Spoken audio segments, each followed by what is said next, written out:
In this video, I will discuss clustering index. Indexing क्या होती है ये हम डिस्कस कर चुके हैं ऑलरेडी. इसकी वीडियो आप देख सकते हो. What is indexing, the link is in the description box. और प्राइमरी इंडेक्सिंग भी हम डिस्कस कर चुके हैं. Clustering indexing single level indexing है.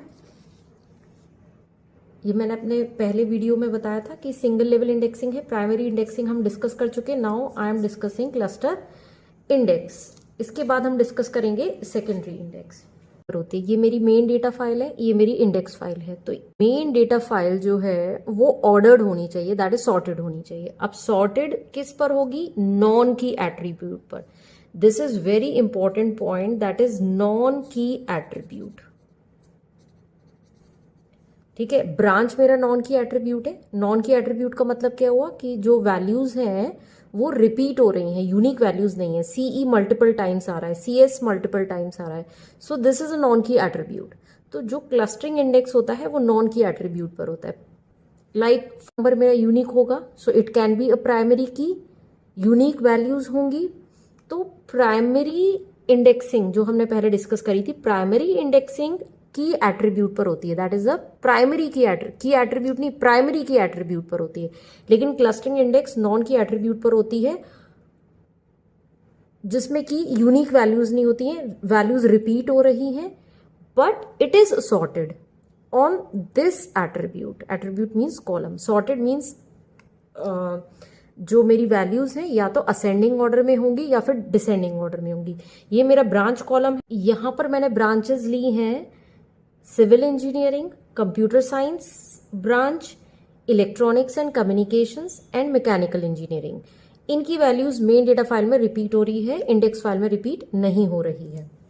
अब क्वेश्चन ये उठता है कि क्लस्टरिंग इंडेक्स जो है नॉन की एट्रीब्यूट पर क्यों होता है? क्योंकि रियल लाइफ सिचुएशंस में कई बार होता है कि मुझे वो सारे स्टूडेंट्स के नेम्स चाहिए जो कंप्यूटर साइंस डिपार्टमेंट को बिलोंग करते हैं. तो कंप्यूटर साइंस डिपार्टमेंट में तो बहुत सारे स्टूडेंट्स हैं, तो कंप्यूटर साइंस डिपार्टमेंट के सारे स्टूडेंट्स के नाम मेरे सामने आ जाएंगे. ठीक है, तो मुझे जो सर्चिंग करनी है, जो रिट्रीव करना है रिकॉर्ड्स को, वो कंप्यूटर साइंस डिपार्टमेंट के स्टूडेंट्स का करना है. सो हेयर मैं ब्रांच एट्रीब्यूट पर सर्चिंग करूंगी. नॉन की एट्रीब्यूट है तो इधर क्लस्टरिंग इंडेक्स काम आएगा. अनदर एग्जाम्पल कि मुझे जितने भी एक टेबल है, मेन डेटा फाइल है, जिसमें एक शहर के पूरी लिस्ट है लोगों की. तो उन लोगों की मुझे वोटर आईडी कार्ड चाहिए जिनकी एज 18 से अबव है.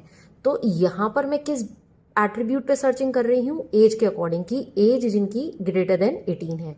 कई बार रियल लाइफ सिचुएशंस में हमें जो सर्चिंग करनी होती है या रिकॉर्ड्स को रिट्रीव करना होता है डेटाबेस टेबल से, वो नॉन की एट्रीब्यूट होता है. जैसे कि ब्रांच है, एज है, क्लासेस हैं, डिपार्टमेंट्स हैं, एटसेट्रा.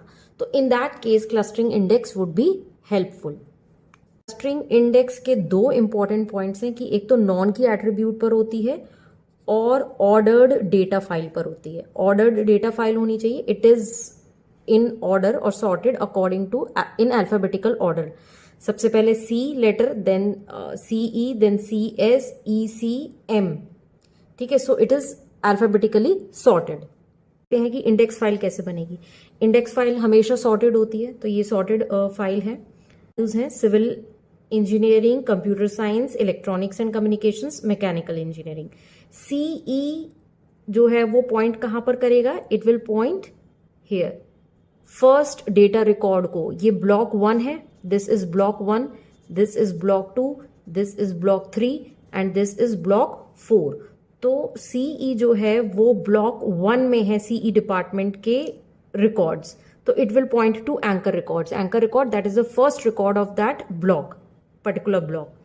नेक्स्ट आता है सीएस. अब हमें ये देखना है कि सीएस पहली बार किस ब्लॉक के अंदर आ रहा है. सीएस ब्लॉक 2 के अंदर भी है, सीएस सीएस सीएस, और ब्लॉक 1 के अंदर भी सीएस है. But the pointer will point two block 1. Block 1 के एंकर रिकॉर्ड पर सीएस जो है वो पॉइंट करेगा, क्योंकि सबसे पहले सीएस जो है इस ब्लॉक के अंदर आ रहा है, इसको पॉइंट नहीं करेगा. तो सर्चिंग कैसे होगी कि सीएस कंप्यूटर साइंस स्टूडेंट्स के फोन नंबर्स चाहिए सपोज, तो CS पॉइंटर जो है एड्रेस से इस ब्लॉक पर लेकर जाएगा, इस ब्लॉक में वो सर्च करेगा CS कहाँ है। अगर ये पॉइंटर यहां पर पॉइंट कर रहा है, इट मीन्स कि कंप्यूटर साइंस का स्टूडेंट इस ब्लॉक के अंदर उसका रिकॉर्ड है। तो कंप्यूटर साइंस के ये एक रिकॉर्ड मिला, उसने ये फेच करा, फिर वो आगे एक ब्लॉक से दूसरे ब्लॉक पर कंटिन्यू करेगा, एक ब्लॉक से दूसरे ब्लॉक पर मूव करेगा और फिर वहां पर आगे कंटिन्यूसली कंप्यूटर साइंस डिपार्टमेंट के स्टूडेंट्स के रिकॉर्ड्स को फेच करेगा। नाउ नेक्स्ट हमारा की वैल्यू आती है, that is EC, electronics and communications. तो इलेक्ट्रॉनिक्स एंड कम्युनिकेशंस हमारा फर्स्ट टाइम किस ब्लॉक में आ रहा है? ब्लॉक 3 में आ रहा है। तो this will point two block 3 anchor record, block 3 के एंकर रिकॉर्ड को पॉइंट करेगा। नेक्स्ट आता है ME, mechanical engineering. Mechanical engineering का फर्स्ट रिकॉर्ड किस ब्लॉक में है? ब्लॉक 4 में है। तो it will point two this anchor record. तो यहां पर ध्यान देने वाली क्या चीज है कि पहली चीज की जरूरी नहीं है कि जितने भी ब्लॉक्स हैं मेन डेटा फाइल जो ब्लॉक्स में स्टोर्ड है वो सारे इंडेक्स फाइल से कनेक्टेड हों। लाइक ये ब्लॉक 2 है, इसमें इसका एंकर रिकॉर्ड जो है वो कनेक्टेड नहीं है इंडेक्स फाइल से।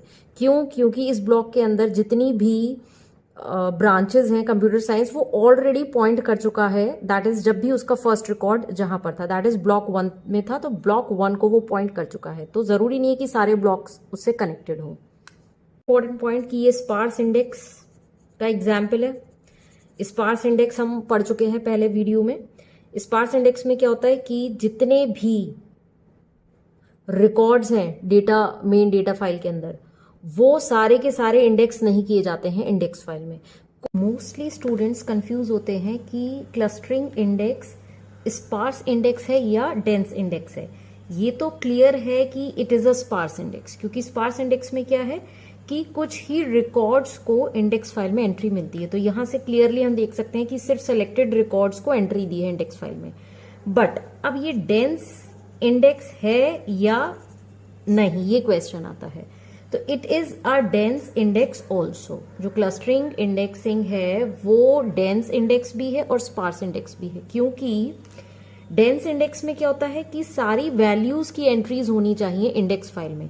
तो यहां पर सारी वैल्यूज की एंट्रीज हैं। वैल्यूज से क्या मतलब है कि कितनी वैल्यूज है, यहां पर एक वैल्यू CE है, फिर ये रिपीट हो रही है तो एक बार ही तो काउंट करेंगे CE को।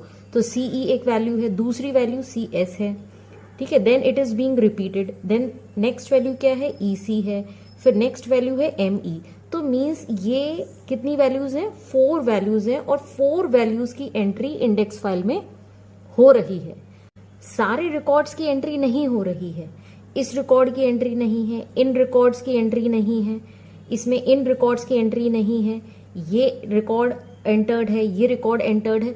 तो रिकॉर्ड्स सारे एंटर्ड नहीं है इंडेक्स फाइल में, लेकिन वैल्यूज सारी रिकॉर्डेड है। रिकॉर्डेड से मतलब है इंडेक्स्ड है।